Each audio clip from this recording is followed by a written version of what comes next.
Je suis François van der Oudera. La course d'orientation, c'est avant tout pour moi de la liberté.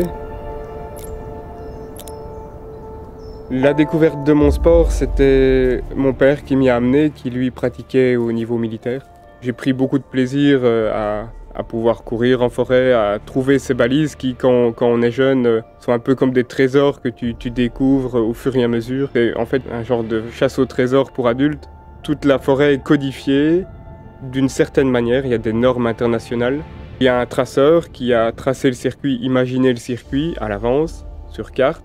Et donc ces balises sont posées de manière très précise, au mètre près. Et ensuite, chaque catégorie, chaque personne a son parcours qui lui est propre.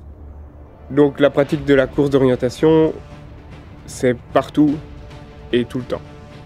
C'est aussi simple que ça. Partout parce que le plaisir, c'est de changer de cadre, changer de décor, changer de forêt. Je m'éclate ici dans les forêts en région wallonne, mais je m'éclate aussi dans les pays scandinaves, dans la forêt sauvage en Norvège.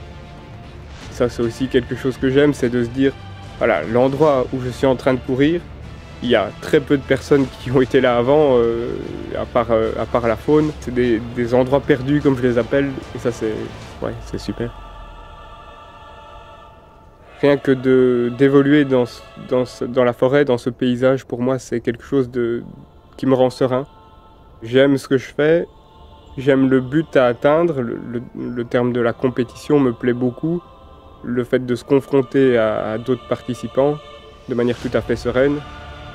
Cette année, j'ai eu l'occasion de participer à ces championnats du monde. J'allais là sans prétention et c'est une grande surprise d'avoir pu décrocher ce titre de champion du monde vétéran. Décathlon, pour moi, c'est vraiment une super opportunité par rapport à la qualité et la diversité du matériel qu'ils peuvent me donner. Et en plus de ça, ils permettent d'avoir un super coup de projecteur sur la discipline sportive qui est malheureusement trop méconnue. En course d'orientation, ça arrive souvent de devoir quitter les sentiers battus. Donc, dans le choix d'itinéraire, on quitte les chemins, on doit rentrer dans la végétation, quelle qu'elle soit. Ce qui crée pas mal de difficultés avec des changements d'adhérence, des embûches, des souches pour pouvoir avoir le meilleur itinéraire. Donc des fois c'est en mode sanglier.